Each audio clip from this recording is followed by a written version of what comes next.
Hola, bienvenidos y bienvenidas a una nueva sesión de aprendizaje. Yo soy la profesora Erika Yamilet Irías Ramos, estudiante de Práctica Profesional 2 de la Universidad Pedagógica Nacional Francisco Morazán de la sede de Nacaome. En esta ocasión voy a compartir con ustedes la clase de Historia de Honduras para 10º grado de BTP. El día de hoy vamos a ver el tema sobre la crisis del imperio colonial en Centroamérica y la provincia de Honduras. La crisis del imperio colonial en Centroamérica y la provincia de Honduras. A principios del siglo XIX, la población de la colonia española de Honduras y de toda la Capitanía General de Guatemala empezó a involucrarse en procesos históricos que tenían lugar en Europa y en otras colonias españolas en América. Todo ello finalizó en 1826 con la caída del imperio colonial español. Las colonias se independizaron y entraron en el proceso de la formación de los estados nacionales. La primera etapa del periodo contemporáneo fue la formación del Estado Nacional. Esta etapa contiene el proceso y en el caso de Honduras lo dividimos en 3 fases. La primera fase inicia en el año de 1821 y es la fase de la independencia y de la Federación Centroamericana. La siguiente fase ocurrió entre 1838 y 1876. Esta es la fase de la anarquía postfederalista.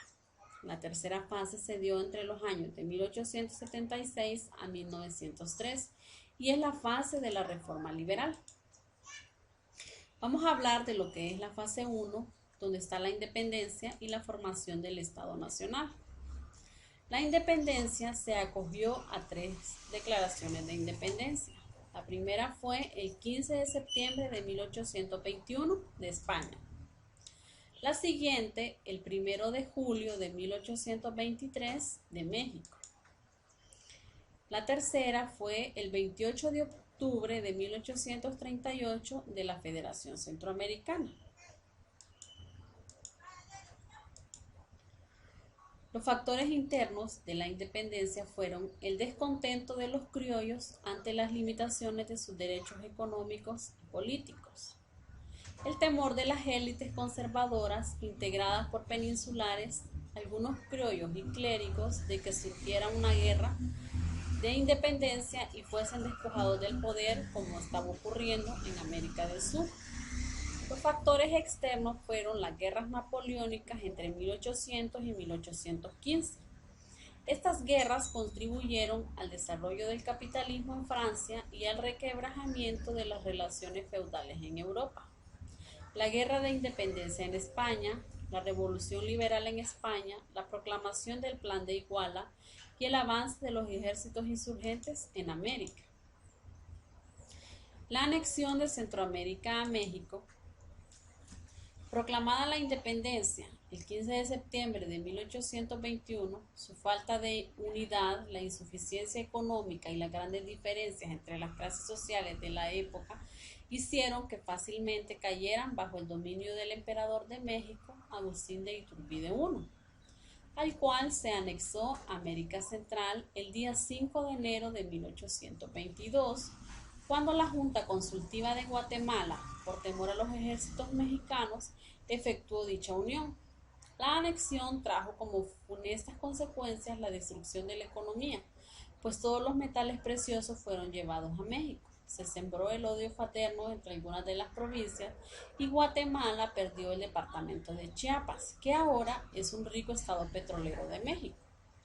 La anexión de Centroamérica a México terminó con la caída del emperador Iturbide en 1823, fecha en que los centroamericanos reclamaron la separación de México, la cual fue conseguida gracias a los esfuerzos del sabio José Cecilio del Valle, quien logró que el Congreso mexicano anulara la anexión de Centroamérica a México, puesto que había sido lograda de manera violenta e ilegal.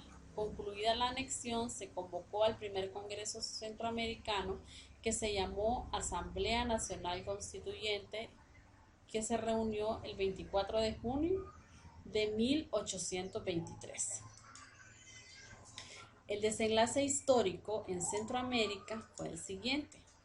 Desde 1809, cuando empezaron las insurrecciones contra el régimen colonial español en América, en la Capitanía General de Guatemala se tomaron medidas para reprimir cualquier movimiento independentista y la difusión de ideas libertarias.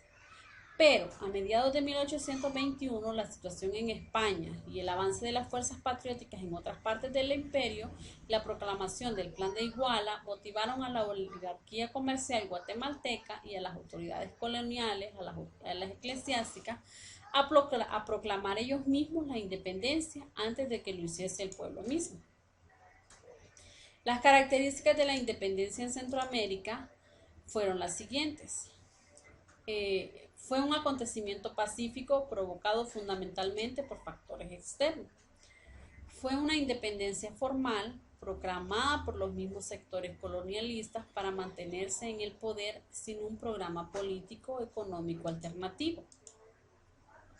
Esta asamblea, el día 1 de julio de 1823, redactó el Acta de Independencia Absoluta, en la que se especificó la verdadera independencia, declarando que las provincias centroamericanas eran libres e independientes de México, de España o de cualquier otro estado de la tierra, y que en consecuencia formaban una nación soberana con derecho y en actitud de ejercer y celebrar actos, contratos y funciones, y ejercer y celebrar se puede celebrar cuantos actos, contratos y funciones ejerzan y celebran los otros pueblos de la tierra. Se puede considerar que la verdadera acta de independencia centroamericana es la del 1 de julio de 1823, ya que esta es producto de una verdadera reflexión sobre la situación política y de una pauta de lo que será la región en el futuro.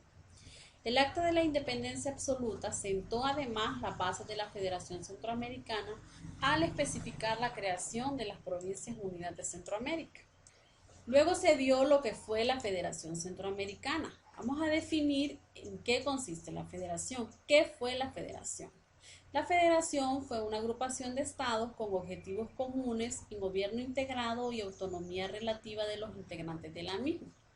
Se conoce con el nombre de Federación Centroamericana o Gobierno Federal de Centroamérica a la época en que Guatemala, El Salvador, Honduras, Nicaragua y Costa Rica se constituyeron en una república federal que se mantuvo unida desde 1823 a 1838 y que se conoció con el nombre de Provincias Unidas de Centroamérica. Después de romper con la anexión, las provincias del área centroamericana se proclamaron en una república federal y adoptaron una nueva organización política compuesta de 3 poderes: legislativo, ejecutivo y judicial. La nueva estructura política rompía con la forma de gobierno empleada por España y México. El Congreso decretó la independencia absoluta en julio de 1823. Tomó el nombre de Asamblea Nacional Constituyente y fue el primer gobierno propio que tuvo Centroamérica. En diciembre de 1823 se expidieron por la Asamblea de las bases de la Constitución. Bueno, eso fue todo para el día de hoy. Les voy a leer un pensamiento que dice: trabaja en silencio, haz que el éxito haga todo el ruido. Nos vemos en la siguiente clase.